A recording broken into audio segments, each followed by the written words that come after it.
우행전 시리즈 6번째 시간 꿈과 환상의 나라라는 제목으로 하나님의 말씀 같이 나누도록 하겠습니다. 오순절에 성령님이 임하셨고 성령의 첫 열매로 사람들이 말을 하기 시작했습니다. 이것은 단순히 말을 못하던 사람들이 말을 하게 된 것도 아니고요. 말이 별로 없던 사람들이 말이 많아진 것도 아닙니다. 또 이상한 말을 하던 사람들이 상식적인 말을 하게 됐다는 것도 아닙니다. 이건 무슨 말이냐면 항상 이 땅의 것만 말하고 사람의 일만을 말하던 사람들이 이제는 이 땅의 것이 아니라 하늘의 것, 영원한 것, 하나님의 일을 말하게 됐다는 것이죠.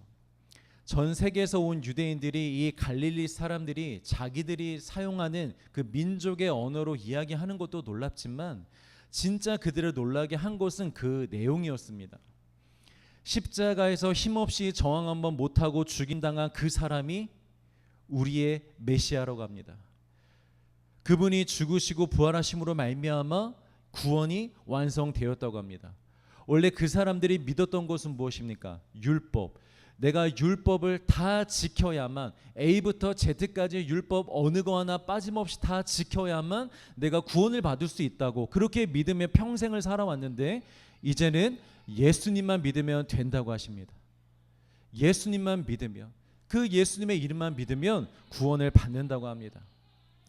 그리고 여전히 이스라엘은 로마 제국의 지배를 당하고 있는데 하나님의 나라가 이미 임했다고 합니다. 여러분, 복음은요, 굿뉴스, 기쁜 소식이기도 하지만 쇼킹 뉴스, 충격적인 뉴스이기도 합니다. 이 땅의 삶이 전부인 것처럼, 눈에 보이는 것이 전부인 것처럼 살아가는 우리들의 가치관과 기준을 완전히 뒤엎는 말씀들이 많기 때문입니다. 우리가 가장 중요하게 생각하며 절대적인 가치라고 여기는 이 땅의 생명, 복음 안에서는 궁극적인 기준이 되지 못한다고 합니다. 우리의 이 땅에 살아가는 사람들은 전부 다 이 육신의 생명을 위해서 살아가는데 복음이 말하는 것은 육신의 생명도 아끼지 말라고 하십니다. 그게 가장 중요한 게 아니라고 우리에게 말하고 있습니다. 그러니까 여러분, 이게 쇼킹이겠죠. 저는 정말 여러분들이 말씀에 충격을 받으시는 자들이 되었으면 좋겠습니다. 충격을 받고 이 교회는 도저히 못 다니겠다 하고 교회를 떠나는 것이 아니라 지금까지 우리의 삶과 가치관과 욕심들을 과감하게 내려놓을 수 있는, 나의 정욕과 내 생각을 십자가에 못 박을 수 있을 만큼 그 정도로 동기부여가 되는 충격을 여러분들이 받으시길 주의 이름으로 축복합니다. 제자들이 성령의 말하게 하심을 따라 놀랍고 충격적인 복음을 증거하는데요, 그 자리에 있던 사람들의 반응이 두 가지로 나눕니다. 첫 번째, 사람들의 반응은 충격을 받았지만 오히려 성령의 압도가 되어 그 이야기들을 자세히 듣습니다. 놀라운 것에서 그치지 않고 그들이 무슨 얘기를 하는지 그 자리에서 귀담아 듣습니다. 그러나 두 번째 사람들은 어떻게 반응하냐면 조롱을 합니다. 우리 말씀을 같이 읽겠습니다. 13절입니다. 시작.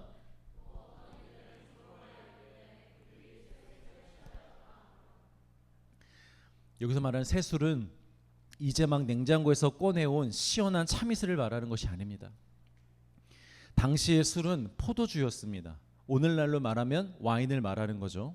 와인의 가장 큰 특성이 무엇이죠? 오래 숙성되어야 더 값어치가 높습니다. 더 맛도 좋고 더 잘 취합니다. 그래서 새술이라고 하면 발효가 덜 되어서 가장 맛없는 술을 말하는 거예요. 진짜 마실 술이 없을 때 먹는 술, 그리고 마셔도 그렇게 잘 취하지 않는 술, 그런 술을 말하는 것입니다. 그러니까 지금 이 사람들이 저 사람들이 새 술을 먹고 취했다라고 말하는 것은 정말 저 사람들이 술 먹고 취해서 저런가 궁금해서 말하는 것이 아니라 조롱을 하는 것입니다. 취하지도 않는 술을 먹고 저렇게 지금 이상한 소리를 해대고 있구나 하고 조롱하는 것이죠. 어떤 사람들은 성령의 역사와 말씀에 귀를 기울이지만 어떤 사람들은 그저 조롱하며 비웃습니다. 세상 사람들은 그럴 수 있습니다, 여러분. 그들과 우리의 삶이 너무 다르잖아요. 그들은 자기의 유익을 구하며 사는데 그리스도인들은 나의 유익보다는 남의 유익을 먼저 구하며 살고, 그들은 높아지려고 하는데 우리는 낮아지려고 하고, 그들은 인생이 전부인 것처럼 살아가지만 우리는 오늘이 마지막인 것처럼 살아가고, 여름 휴가를 써서 선교를 가고 한 푼 한 푼 저금을 하는 것이 아니라 하나님께 헌금을 하고 이상한 방언을 하고, 여러분 세상 사람들이 이 교회를 볼 때 얼마나 비상식적이고 충격이겠습니까? 당연한 것입니다. 거부감이 드는 건. 그러나 하나님을 믿는 사람들, 함께 신앙생활하는 사람들이 이런 성령의 역사를 조롱해서는 결코 안 될 것입니다.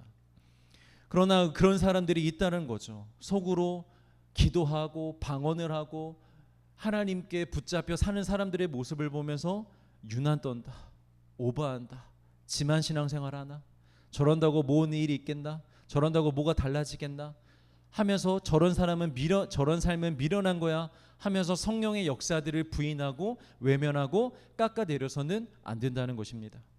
그런데 그런 사람들이 있었습니다. 그것도 아주 가까운 곳에. 우리 14절 말씀을 읽습니다. 시작. 베드로가 열한 사도와 함께 서서 소리를 높여 이르되 유대인들과 예루살렘에 사는 모든 사람들아, 이 일을 너희로 알게 할 것이니 내 말에 귀를 기울이라. 자, 14절은 그 앞에서 조롱하는 자들의 소리를 듣고 베드로가 아니야, 우린 술 먹은 게 아니야 라는 것을 알려주기 위해서 소리를 높이면서 그 자리에서 말을 하는 장면입니다. 그리고 베드로가 그 조롱하는 자들을 정확히 짚어내는데 누가 지금 조롱하고 있다고 합니까? 유대인들과 예루살렘에 사는 자들. 지금 그들의 방언하는 모습을 보고 세술에 취했다고 조롱하는 사람이 누구였냐면 유대인들이었다라는 거예요. 그것도 예루살렘 성 안에 사는 자들, 전통 유대인들, 성경과 율법과 가장 가까이에 있었던 자들, 예수님의 모든 생애를 직접 본 자들, 예수님의 말씀을 직접 다 들은 자들, 영적인 장자들, 오늘날로 얘기하면 모태신앙인들, 그들이 지금 성령의 역사를 조롱하고 있다는 것입니다. 여러분, 성경에 자주 등장하는 문제 유형이 있습니다. 은혜와 가장 가까이에 있고 먼저 된 자들이 꼭 영적인 삐딱선을 탄다는 것입니다. 은혜와 멀리 있고 하나님과 멀리 있던 자들이 문제를 일으키는 게 아니라 꼭 하나님과 가장 가까이 있었던 자들, 은혜와 가장 가까이에 붙어 있었던 자들이 문제를 일으킨다는 것이죠. 탕자의 형 첫째 아들이 그렇습니다. 그는 태어날 때부터 아버지 옆에서 아버지의 모든 사랑과 은혜와 보호와 풍요로움을 다 누리고 있던 자였습니다. 늘 아버지 곁에 있었기 때문에 이 형은 단 한 번도 부족함을 느낀 적이 없습니다. 그런데 어느 날 동생이 방탕하게 살다 돌아왔는데 아버지가 동생을 위하여 잔치를 벌입니다. 그동안 자신을 위하여는 잔치를 벌인 적이 없으신데 불효를 저지르고 밖에서 허랑방탕하게 살다가 돌아온 그 아들을 위하여 잔치를 여는 것을 보고 이 첫째 형이 불만을 갖습니다. 그 불만을 표시를 합니다. 지금까지 사고도 안 치고 열심히 잘 살고 있는 나를 위해서는 잔치를 열지 않고서는 불효 막심한 저 둘째 아들을 위해서 잔치를 연 것이 문제라는 것이죠. 여러분, 그런데 이 불만의 핵심이 무엇인 줄 아십니까? 비교 우위입니다. 내가 쟤보다 나은데 왜 저 쟤를 위해서 잔치를 열어주냐라는 거죠. 이런 이야기는 또 다른 비유에서도 나옵니다. 마태복음 20장에 보면 포도원 품꾼의 비유가 나오는데요, 여러분 아마 다 아실 거예요. 새벽에 일찍부터 나와 일한 사람과 하루의 일이 끝나기 직전에 들어와 1시간을 일해놓고 일한 사람의 임금이 똑같습니다. 그러자 새벽부터 와서 일한 사람이 주인에게 불만을 표시합니다. 억울하다라는 거죠. 그런데 이 불만의 핵심 역시도 비교 우위입니다. 내가 저 사람보다 더 수고하고 더 노력했는데 왜 똑같이 임금을 받냐라는 거죠. 여러분, 이 유대인들과 예루살렘에 사는 사람들이 이 방언을 듣고도 성령의 역사를 보고도 왜 이렇게 지금 조롱하고 있을까요? 바로 이런 비교 우위 때문에 그렇습니다. 그들은 자신들이 기독교 신앙의 중심이고 전부라고 생각했습니다. 그런데 저기 저 시골에서 올라온 갈릴리 촌놈들이 지금 분위기상 주인공이 되어버린 거예요. 그들이 기적을 행하고 있는 거예요. 사람들이 그 사람들에게 집중하고 있는 거예요. 그래서 질투가 나는 거예요. 왜 쟤네가 주인공이야? 지금까지 우리가 주인공이었는데, 누가 더 하나님과 가까운데, 누가 더 열심히 율법을 지키며 살고 있는데, 우린데 어떻게 저 사람들이 저렇게 지금 관심을 받고 있고 중심에 있는 거지 하면서 이 비교 우위의 생각 때문에 그들을 조롱하는 말부터 꺼내고 있는 것입니다. 여러분, 이게 결코 우습게 볼 일이 아닙니다. 우리도 얼마든지 이 문제로 인하여 넘어질 수 있습니다. 내가 이 교회 원년 멤버이고 누구보다 열심히 섬기고 있는데 내 생각에 나보다 저 사람이 덜 수고하고 또 공동체와 교회에 대해서도 덜 관심 있어 보이는데, 근데 왜 저 사람이 더 주목받지? 왜 저 사람이 더 중요한 일을 역할을 맡아서 감당하고 있는 거지? 하면서 마음이 좋지 않을 수 있습니다. 애초에 교회 일에 관심이 없고 안 하고 싶은 사람들은 상관이 없겠죠. 오히려 땡큐겠죠. 내가 안 하고 싶은 일을 그 사람이 해주니까. 그러나 나름 열심히 있고 사모함이 있는 자들은 반드시 한 번씩 겪을 수 있는 시험입니다. 그런데 그런 감정이 합당한 것도 아니며 나에게도 좋은 것이 아닙니다. 유익될 것이 없습니다. 우리가 반드시 알아야 됩니다. 그 감정을 그대로 내버려둬서는 안 됩니다. 여러분, 잘 생각해 보십시오. 정말 탕자의 아버지가 잘못한 것입니까? 한 번도 사고 안 친 형을 위해서 잔치를 열어줬어야지, 사고를 친 부르자를 위해서 잔치를 연 게 아버지가 잘못한 것일까요? 여러분, 부모에게는요, 자식을 잃는 것만큼 슬픈 게 없습니다. 자식을 잃으면 모든 세계관이 무너집니다. 마음이 무너질 수밖에 없습니다. 그래서 잃었던 자식을 되찾는 것만큼 기쁜 것도 없습니다. 이 아버지가 지금 잔치를 여는 이유는 첫째보다 둘째가 더 잘했거나 더 이쁘거나 더 마음이 가서가 아니라 잃어버렸던 자식, 내 모든 것을 다 잃어버렸었는데 그 자식이 살아 돌아왔으니 아버지로서 너무 기쁘기 때문에 잔치를 연 것입니다. 여기에 대해서 누구도 뭐라 말할 수 없습니다. 합당한 것입니다. 그런데 이 합당한 일에 탕자의 형이 만약에 끝까지 불만을 가졌다면 그때부터 누가 탕자가 될까요? 형이 탕자가 되는 거예요. 바뀌어버리는 거예요. 그 불만을 해결하지 않으면, 계속해서 불만을 품고 있으면 아버지가 불의하다고 생각할 것이고, 함께하고 싶지 않을 거라고 얘기할 것이고, 떠나고 싶다라고 생각할 것이고, 떠나지는 못한다 할지라도 그 집안에서 사는 동안 마음의 평안이 있겠습니까?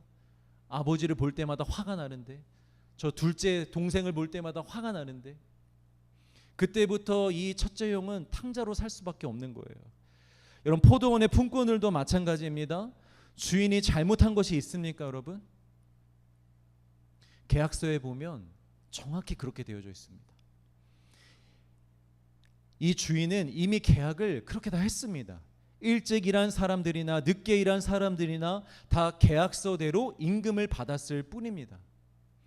그리고 그들도 분명히 주인에게 은혜를 받은 자들입니다. 그 비유에 보면 그 사람들도 아무도 그들을 데려다가 일해주는 사람이 없었습니다.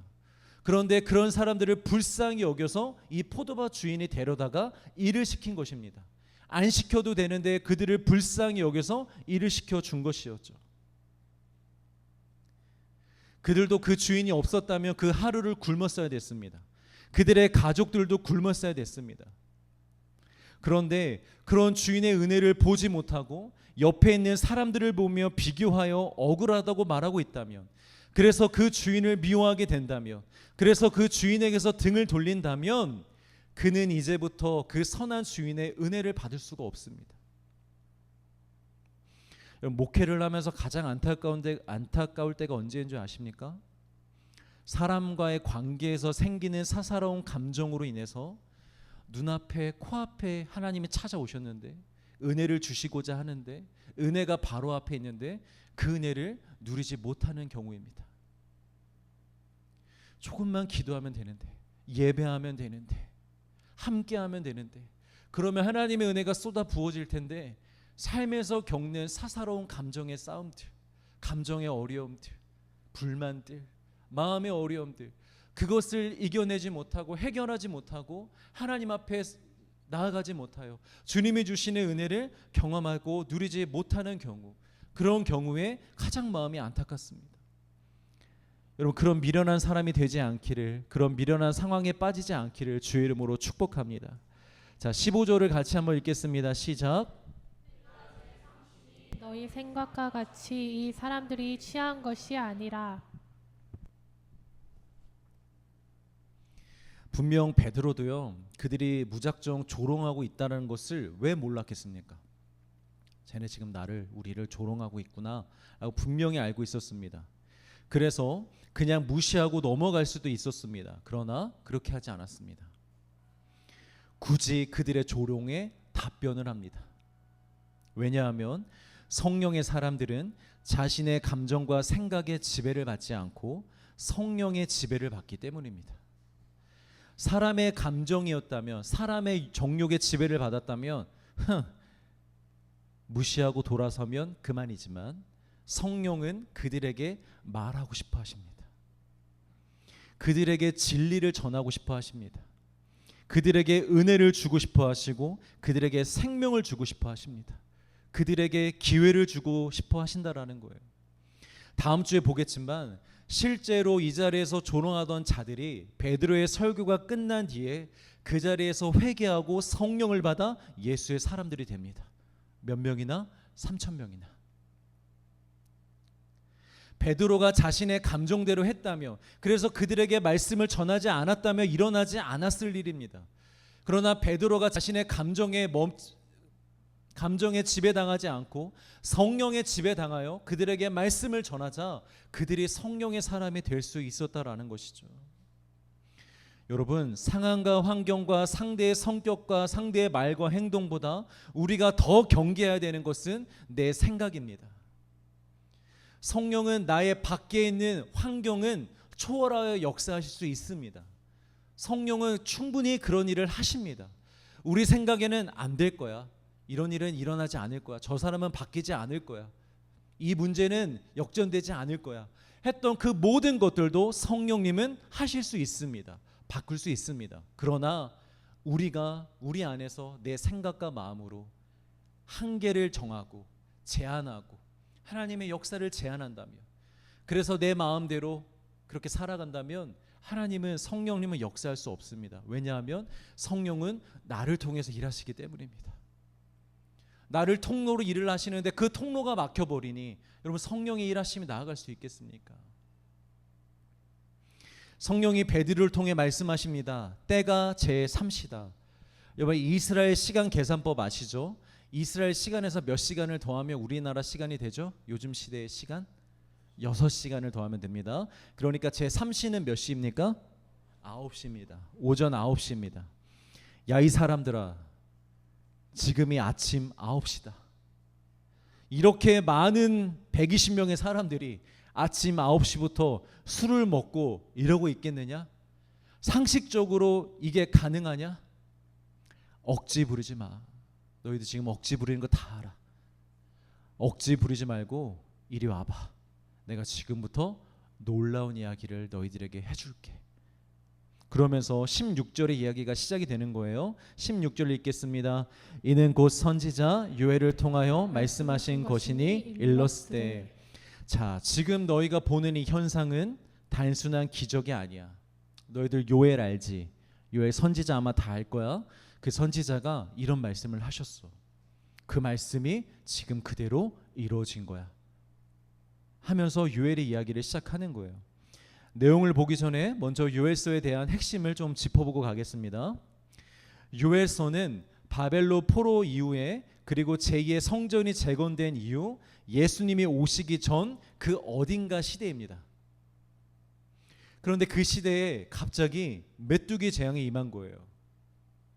그리고 그 피해가 아주 심각했습니다. 온 땅의 농사가 망해버렸고, 그래서 경제가 완전히 무너져 버렸고, 그러다 보니까 사회 질서가 완전히 흔들렸습니다. 심지어 제사를 드릴 곡식과 포도주조차 없어 성전의 제사가 중단될 정도였습니다. 말 그대로 나라 전체가 완전히 마비가 된 상황입니다. 그러나 이 재앙은 우연히 온 재앙이 아니었습니다. 성전이 재건되었음에도 불구하고 여전히 우상 숭배를 하며 하나님께 마음으로 돌아오지 않는 이스라엘을 향한 하나님의 징계였던 것입니다. 그런 상황 가운데 하나님은 요엘 선지자를 통해 이스라엘 백성들에게 다시 말씀하십니다. 회개하여 돌아오라. 지금이라도 회개하여 돌아오라. 그러면 여호와 하나님께서 회복시켜 주실 것이라고 약속해 주십니다. 그런데 여기서 중요한 점이 있습니다. 하나님이 말씀하시는 회복은 단순히 그 시대의 농업과 경제적인 회복을 말하는 것이 아니라는 것입니다. 지금까지 성경 모든 곳에서 그랬던 것처럼 하나님이 주시는 회복의 약속은 마지막 때의 메시아 예수님을 통해서 이루어질 회복이었습니다. 그리고 마지막 때에 일어날 진짜 회복을 말씀하시면서 이런 이야기를 하십니다. 우리 조금 길지만 같이 한번 읽겠습니다. 요엘서 2장 28절에서 32절입니다. 자, 시작. 그 후에 내가 내 영을 만민에게 부어주리니 너희 자녀들이 장래일을 말할 것이며 너희 늙은이는 꿈을 꾸며 너희 젊은이는 이상을 볼 것이며 그때 내가 또 내 영을 남종과 여종에게 부어줄 것이며 내가 이적을 하늘과 땅에 베풀리니 곧 피와 불과 연기 기둥이라. 여호와의 크고 두려운 날이 이르기 전에 해가 어두워지고 달이 핏빛같이 변하려니와 누구든지 여호와의 이름을 부르는 자는 구원을 얻으리니 이는 나 여호와의 말대로 시온산과 예루살렘에서 피할 자가 있을 것이미요 남은 자 중에 나 여호와의 부름을 받을 바가 있을 것임이니라. 아멘. 오늘 사도행전의 본문과 똑같은 말씀입니다. 베드로가 지금 이 말씀을 그대로 인용하고 있는 것이죠. 요엘 선지자가 예언했던 그 말씀이 지금 우리에게 이렇게 성취되고 있는 것이라고. 하나님의 말씀은요, 수백 수천 년이 지났어도 잊혀지지 아니하고 반드시 그대로 이루어지는 줄 믿으시길 바랍니다. 그래서 창세기의 이야기들이 오늘날 우리와도 상관이 있는 거예요. 창세기의 역사가 수천 년의 역사로 끝나지 않습니다. 그때 약속하셨던 모든 약속들이 오늘날 우리에게도 지금 이루어지고 있기 때문에 우리와 함께하고 있는 것입니다. 시간은 다르지만 시간을 초월하시는 하나님 안에서 우리는 지금 성경과 함께 살아가고 있는 것입니다. 성경과 함께 숨쉬고 있는 것입니다. 말씀은 살아있고 운동력이 있다고 하잖아요. 여러분 성경을 읽을 때 믿음으로 읽으시길 바랍니다. 그러면 말씀 한 절 한 절이 살아서 여러분들의 인생에 부금이 되어줄 것입니다. 부금이 뭔지 아시죠? 배경음악. 배경음악이 되어줄 거예요. 말씀이. 그리고 또 댄스 파트너가 되어줄 것입니다. 우리 인생의 댄스 파트너. 그리고 여러분들의 친구가 되어줄 것이고 목자가 되어줄 것이고 길이 되어줄 것이고 능력과 힘이 되어줄 줄 믿습니다. 자, 그럼 요엘 선지자를 통하여 무엇을 약속해 주셨는지를 볼까요? 우리 사도행전 말씀으로 보겠습니다. 17절 말씀 읽습니다. 시작. 하나님이 말씀하시기를 말세에 내가 내 영을 모든 육체에 부어주리니 너희의 자녀들은 예언할 것이요 너희의 젊은이들은 환상을 보고 너희의 늙은이들은 꿈을 꾸리라. 자, 모든 육체에 부어주리니 성령은 사람의 자격을 보지 않으십니다. 학벌이 좋은 사람에게 성령이 임하는 거 아닙니다. 열심히 산 사람에게 성령이 임하는 거 아니고 능력이 있고 성격이 좋고 리더십이 있고 그동안 쌓은 업적이 있고 잠재력 다 상관없습니다. 성령은 자신이 죽었어야 될 죄인임을 인정한 자들에겐 다 임합니다. 성령은 예수 그리스도만이 나의 유일한 소망이요 능력이요 생명이요 길임을 고백하는 자들에게 다 임합니다. 이 당시 성령을 받아 구원을 받고 강력하게 쓰임을 받았던 사람들 대부분은 어부였습니다. 상인이었습니다. 농부였고 노예였고 죄인들이었습니다. 지극히 평범하거나 평범 이하의 삶을 살아가는 사람들이었습니다. 물론 그 중에는 종교 지도자층에 속했던 바울이나 율법 학자였던 니고데모와 같이 사회적 지위가 높았던 사람들도 있었지만 그들도 역시 여러 부류 중 하나였을 뿐 성령의 역사와 하나님의 부르심 앞에서는 특별한 우위가 없는 것입니다. 즉 그 누구라도 성령의 사람, 성령의 도구가 되어 위대한 성령의 역사에 동참할 수 있다는 것입니다. 사랑하는 성도 여러분, 여러분들께 이 시간 권면드립니다. 썩고 없어질 뿐만 아니라 경쟁과 자격과 능력 등 비교하여 따질 것을 다 따지고 쓰다가 쓸모가 없으면 버려지는 이 세상에서 뭔가 해보겠다고 발버둥치며 사는 인생이 아니라 모든 믿는 자들에게 동일하게 부어주시며 각자에 맞게 최고의 능력을 부어주시며 우리가 할 수 있는 한계 이상의 것을 하도록 역사하시는 성령의 일에 동참하시기를 주의 이름으로 축복합니다. 세상에서 아둥바둥 살지 마시고 성령이 하시는 일에 동참하여 그 일에 참여할 수 있는 자들이 되시길 바랍니다. 자, 그럼 성령이 임하시며 어떤 역사가 일어나는가? 첫 번째, 자녀들이 예언을 한다고 합니다. 우리 지난번에 강원도 동강에서 같이 한번 말씀을 나눴었는데요. 여기서 말하는 예언은 단순히 미래에 대한 예측이 아닙니다. 맡길 예, 말씀언, 성령의 감동으로 말씀을 선포하게 하신다라는 뜻입니다. 그런데 누가 하나님의 말씀을 선포하게 될 거래요? 자녀들이 하나님의 말씀을 선포하게 된다는 것이죠. 여러분, 오해는 하지 마십시오. 자녀들만 말씀을 선포하게 된다는 것은 아닙니다. 성령을 받은 모든 사람이 하나님의 말씀을 선포하게 될 것입니다. 그런데 여기서 자녀들이 예언을 하게 될 것이라고 말씀하는 이유가 있습니다. 보통 우리가 상식적으로 생각할 때 사람의 생각에 젊은 사람들과 늙은이들이 하나님의 말씀을 선포하는 것은 상상이 갑니다. 이번에 우리 필리핀 두마게테 선교에서도 우리 두 형제가 청년들 앞에서 간증을 했지만 결국에는 그 안에 하나님의 말씀이 있었잖아요. 하나님의 말씀을 선포했잖아요. 근데 이거는 익숙한 거고 그렇게 부대끼는 것이 아닙니다. 생각하지 못할 일이 아닙니다. 그런데 여러분 생각해 보십시오. 그 자리에서 초등학생이 하나님의 말씀을 선포한다고 상상해 보십시오. 어디 초등학생이 이러면서 우리가 끌어내릴 건 아니지만 그런 일을 우리가 흔히 상상할 수 있는 일은 아닙니다. 이 당시에도 마찬가지예요. 아이들은 철저히 무시당하고 소외받던 존재들이었습니다. 지혜와 진리와는 상관이 없던 자들이었습니다. 그래서 예수님의 제자들도 뭐 병든 자들, 가난한 자들이 예수님께 나오는 것은 막지는 않았어요. 그런데 누구만 유독 막았어요? 아이들이요.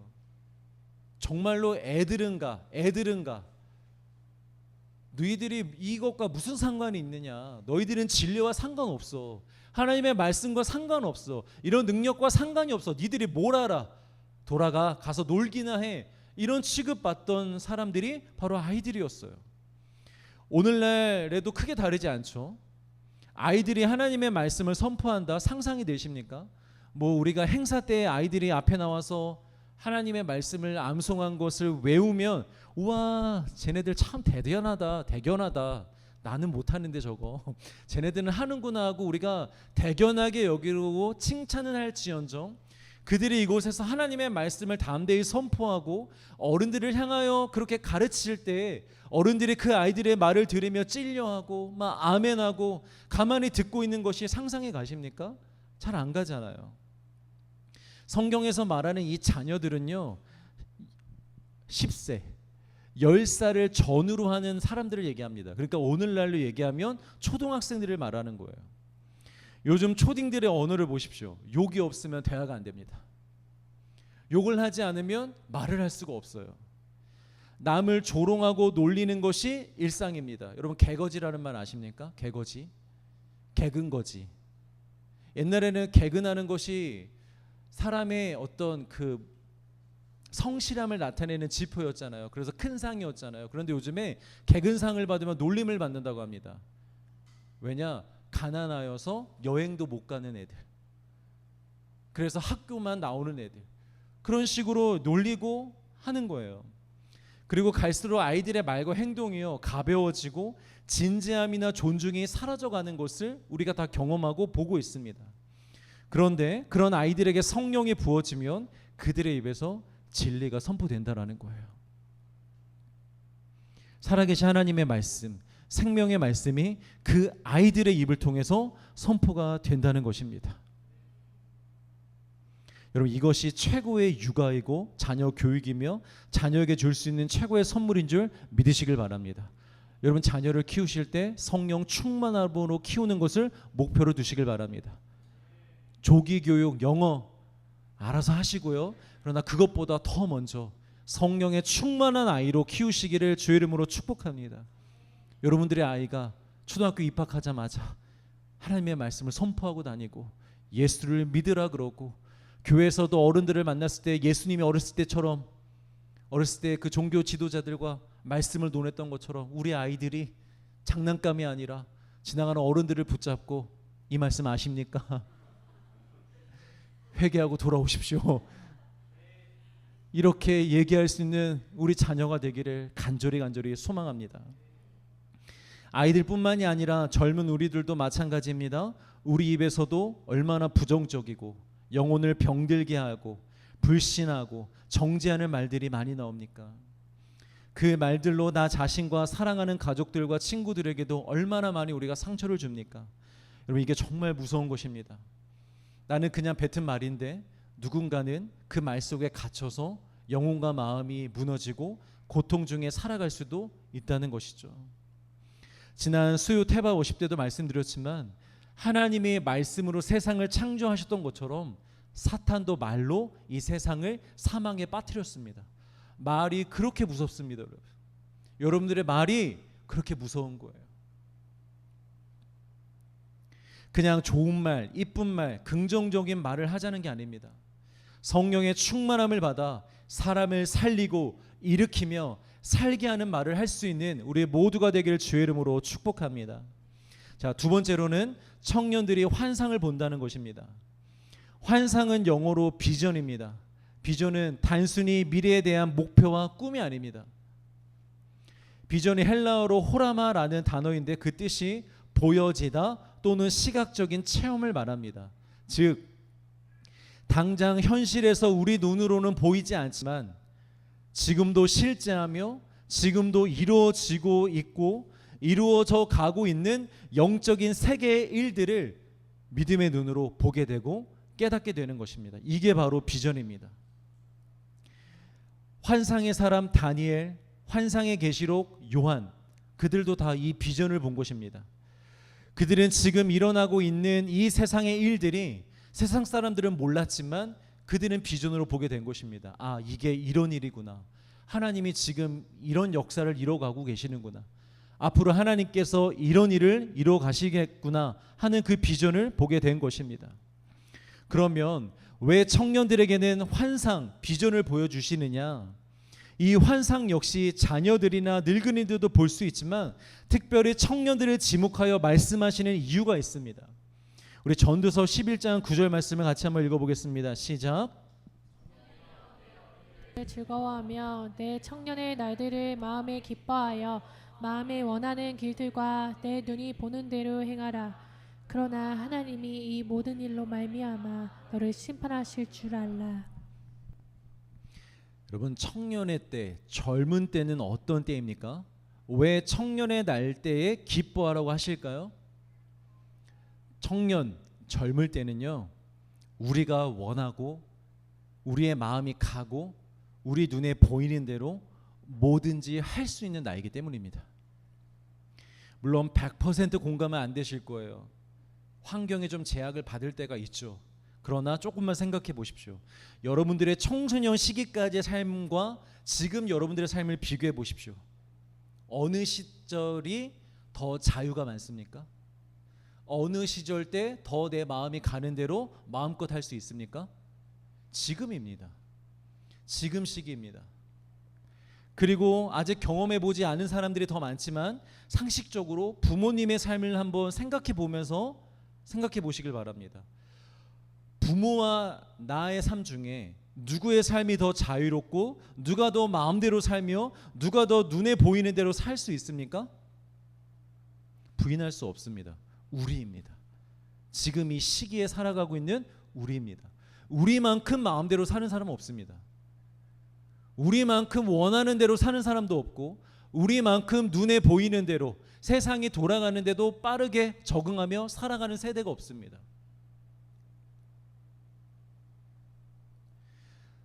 시간과 돈이 없어서 그렇지 시간과 돈만 충분하다면 정말 마음대로 살아갈 수 있습니다.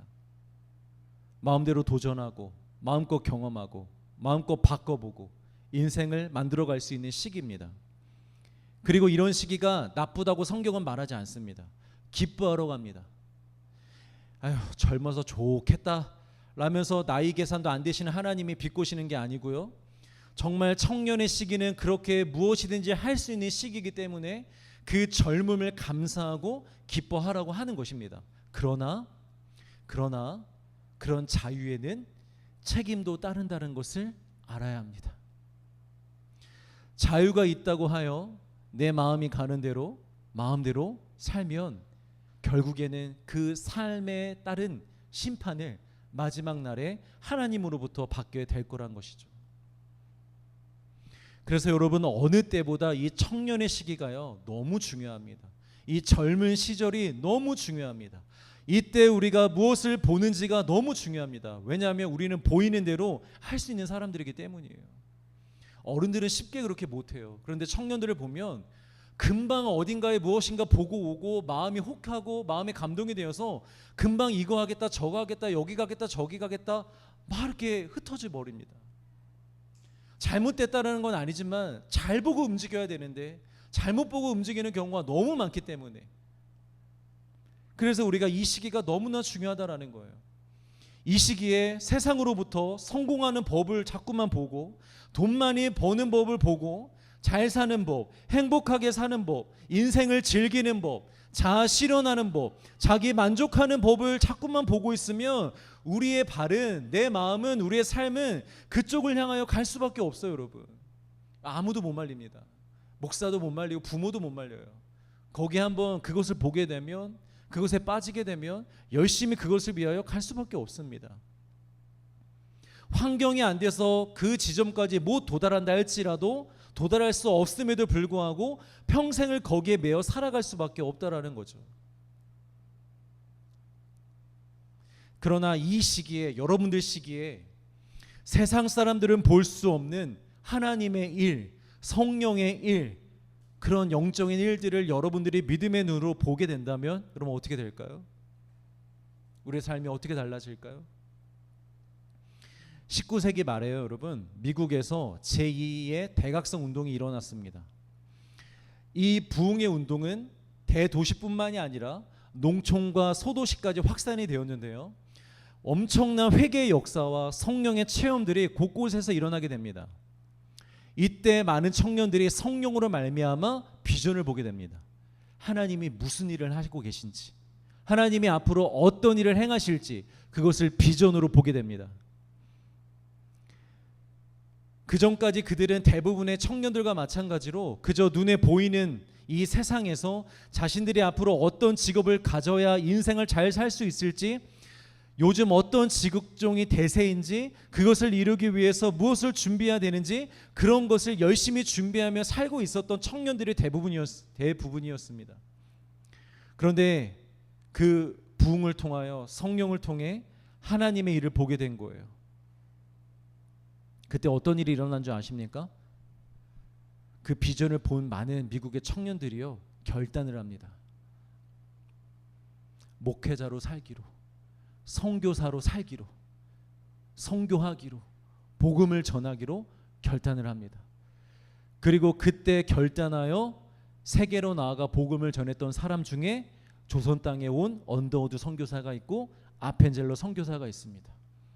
그 외에 수많은 선교사들이 그때의 비전을 보고 인생을 결정한 자들입니다. 그리고 여러분, 한국에서도 이와 비슷한 일이 있었는데요, 일명 엑스플로 74라고 1974년에 한국에서 일어났던 대부흥운동입니다. 그해에 CCC 한국 대표 대학생 선교회 대표였던 이 김중근 목사님이 계셨는데, 이 목사님이 주도하여 여의도 광장에서요 무려 10일 동안 대부흥 집회가 열립니다. 혹시 빌리 그레이엄 목사님이라고 아십니까? 세계를 돌아다니면서 복음을 전하였던 사람인데, 이 사람이 주 강사로 오셨고 한국의 조용기 목사님을 비롯한 수많은 목회자들이 다 참여한 엄청난 집회였습니다. 한국인들뿐만이 아니라 전 세계에서 모여들었습니다. 그래서 그 집회에 참여한 숫자가 몇 명이었냐면 무려 100만 명이었습니다. 사진을 한번 보실까요? 저기 지금 사진을 보면 느낌이 오시죠? 가운데 강대상이 있고 무대가 있고 지금 저 밑으로 전부 다 사람입니다. 그리고 사진 안에 다 담지도 못했습니다. 저 옆으로도 사람들이 훨씬 더 많습니다. 저 100만 명의 사람들이요 10일 동안 저기에서 먹고 자며 하루 종일 말씀을 듣고 기도하며 집회를 했던 거예요.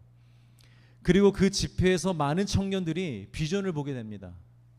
그들도 역시 하나님께서 이 시대 가운데 하시는 일과 앞으로 하실 일들을 본 것입니다. 그리고 한국에서도 저 때 많은 젊은이들이 결단을 합니다. 목회자가 되기로, 선교사가 되기로, 전도하기로, 주님을 위하여 살기로, 복음을 위하여 살아가기로 결단을 합니다. 그리고 그때 결단했던 사람들이 우리 한국교회의 주축을 이루는 목회자로 성장을 하고요. 한국교회가 제2의 선교 강국이 됩니다. 선교를 받던 나라에서 이제 전 세계에 선교를 보내는 나라가 된 것이죠. 여러분 성령의 비전을 보면 이렇게 됩니다. 예수와 복음을 위하여 살아갈 수 있게 됩니다. 믿으시길 바랍니다. 젊은이 여러분, 여러분들은 지금 무엇을 보고 계십니까? 저는 우리 교회 젊은이들이 하나님의 비전을 볼 수 있기를 간절히 소망합니다. 세상 사람들이 보고 있는 것을 똑같이 보며 그것들만 쫓아 사는 인생이 아니라 보이지 않지만 가장 위대한 일을 이루고 계시는 하나님의 일을 보게 되어 그 영광스러운 일에 동참하는 자들 되시길 소망합니다. 이 교회에서 많은 선교사들이 나오게 될 줄 믿습니다. 이 교회에서 많은 목회자들이 나오게 될 줄 믿습니다. 이렇게 얘기하면 우리 청년들 부담 가질 수도 있고요. 이 설교를 듣고 있는 여러분들의 부모님이 혹시 계시다면 대체 저 목사가 무슨 얘기를 하고 있는 거야? 우리 자녀는 그냥 적당히 신앙생활하면 좋겠는데 이렇게 생각할 수도 있을지 모르겠습니다. 근데 저는 그런 분들에게 대묻고 싶습니다. 왜 그런 말을 하시냐고. 예수와 복음을 위하여 사는 삶이 얼마나 위대하고 영광스러운 일인데 왜 그 일을, 그 영광스러운 일을 자녀가 못하게 하시냐고 언젠가 한번 이렇게 말해보고 싶습니다. 마지막 세 번째, 늙은이들이요, 이 아비들이 꿈을 꾼다고 합니다. 늙은이들에게 있어서 시간은요 대부분 과거형입니다. 천국 소망은 있지만 이 땅에 있는 동안은 아직은 그래도 비현실적입니다. 나이가 많다고 하여 천국 소망이 막 엄청 되지는 않는 것 같아요. 그래서 주로 나이가 많으신 분들은 과거의 일을 회상하고 과거의 경험에 익숙하며 미래보다는 현재와 과거에 머무르고 있는 경향이 많습니다. 그런 사람들에게 성령님이 미래를 보여주며 미래를 소망케 하며 인생의 마지막까지 내가 아닌 그리스도로 살게 하신다라는 메시지입니다. 이 역시도 아비들만을 위한 것은 아닙니다. 하나님은 우리에게도 꿈을 주십니다. 여러분들에게도 미래를 보여주십니다. 현재를 살게 하는 게 아니라 미래를 살게 하시는 줄 믿으시길 바랍니다. 자, 우리 마지막으로 20절과 21절 말씀을 같이 한번 읽어보겠습니다. 시작. 주의 크고 영화로운 날이 이르기 전에 해가 변하여 어두워지고 달이 변하여 피가 되리라. 누구든지 주의 이름을 부르는 자는 구원을 받으리라 하였느니라. 자, 지금까지 우리가 매주마다 지금 성령에 대해서 얘기하고 있잖아요. 성령이 임하시면 이런 일들이 일어난다. 성령을 받자. 똑같은 설교를 지금 제가 6주째 하고 있는데 여러분 들으시면서 어떤 생각이 드십니까? 소망이 되십니까? 정말로 정말 성령을 받아야지, 성령으로 살아야지, 이런 소망이 되십니까? 아니면 아직까지는 나는 저 정도는 아니야, 나와 상관이 없는 것 같아, 아직은, 그런 생각에 머물고 계십니까? 여러분, 우리가 왜 성령을 받고 왜 성령의 능력을 따라 살아가야 할까요? 내 삶이 더 나아지기 위해서, 우리의 인생이 더 의미 있는 삶이 되기 위해서, 아니면 내가 지금 느끼는 것보다 한 차원 높은 고차원의 기쁨이 있는 삶, 만족이 있는 삶을 살기 위해서? 아닙니다, 여러분. 그것 때문이라고 생각하면 우리는 절대 성령을 삼할 수가 없습니다. 지금보다 조금 나아진 삶을 살기 위한 것이라면 성령이 소망되지 않을 거예요, 여러분. 여러분 한번 타이타닉호를 생각해 보시겠습니까? 타이타닉, 배가 암초를 만나 파손되었습니다. 이제 그때부터는 세상의 어떤 기술과 인간의 노력으로도 이제는 그 배를 고칠 수가 없습니다. 이제 그 배는 무조건 침몰하는 겁니다. 그러면 그 안에 있는 사람들은 거기서 무엇을 하며 무엇을 해야 하며 무엇을 할 수 있겠습니까? 그 안에서 유일하게 해야 하는 것이 있다면 그것이 무엇이겠습니까, 여러분? 구조입니다. 구조 받는 것입니다. 배가 침몰하는데 무엇을 할 수 있겠습니까? 무엇을 해야 되겠습니까? 구조 받는 거예요.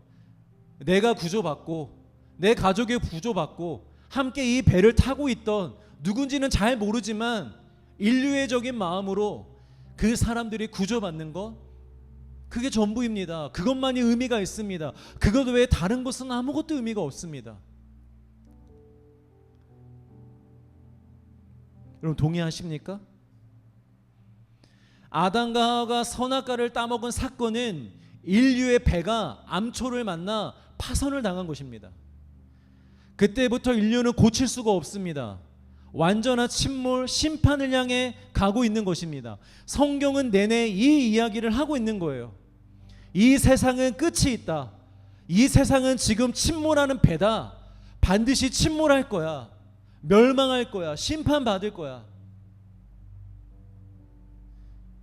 그러니 너희들에게 필요한 건 딱 한 가지밖에 없어. 구원받는 거야. 이 땅에서 살아가는 동안 이 침몰하는 배 안에서 너희들에게 정말 필요한 건 딱 한 가지밖에 없어. 구원받는 거야.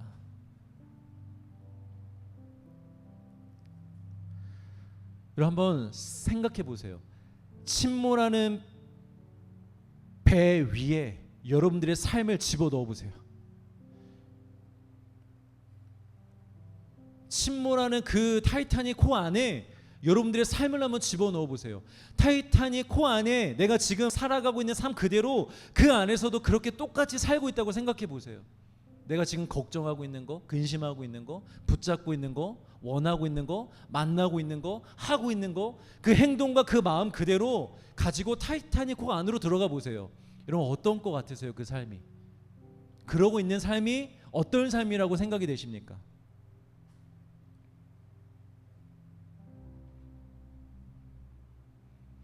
여러분 지금 배가 침몰하는데 대체 그 안에서 뭘 걱정하고 있습니까? 무엇을 두려워하고 있습니까? 무엇을 얻으려고 무엇을 지키려고 그렇게 안간힘을 쓰고 있습니까? 거기서 대체 무엇으로 기쁘겠다고 얼마나 행복하겠다고 이리저리 헤매고 다니고 있습니까? 야 배가 무너지는데 먹고라도 죽자. 여기 식당이 어디였지? 배가 무너지는데 어디 아까 금고가 있던 것 같던데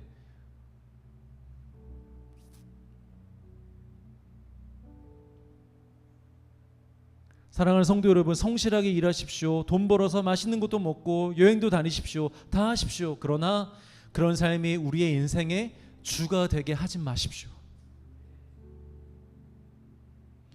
그런 삶이 우리의 삶의 목적도 소망도 되지 말게 하십시오, 여러분. 오직 구원을 위해 사십시오. 나와 우리 가족과 사랑하는 사람들과 이 땅에 살아가고 있는 사람들의 구원을 위하여 살아가시길 주의 이름으로 축복합니다. 그냥은 되지 않습니다. 비전이 있어야 됩니다. 보여져야 합니다. 이 인생이, 이 세상이 침몰하고 있다는 걸 봐야만 합니다. 그리고 침몰하는 뱃속에서 우리 예수님이 지금도 열심히 구원의 일을 하고 있다는 것을 비전으로 보셔야만 됩니다. 그걸 보게 되면 우리 다른 말 못합니다. 다른 소망 안 갖습니다. 조도 안 갖습니다.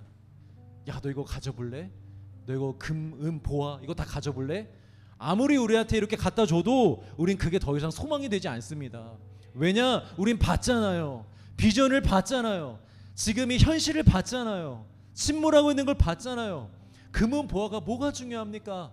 다 바다에 묻힐 것인데, 다 썩고 없어질 것인데, 나 그런 거 필요 없습니다. 그건 너나 가지시고. 이거 좀 그런가? 저 그거 필요 없습니다. 저는 지금 생명을 위해 살겠습니다. 사람을 구원하며 그 일에 전념하며 살겠습니다. 하지 않겠습니까? 우리 청년의 시절에 비전을 달라 하는데 이 비전을 볼 수 있는 은혜가 우리 안에 있기를 간절히 소망합니다.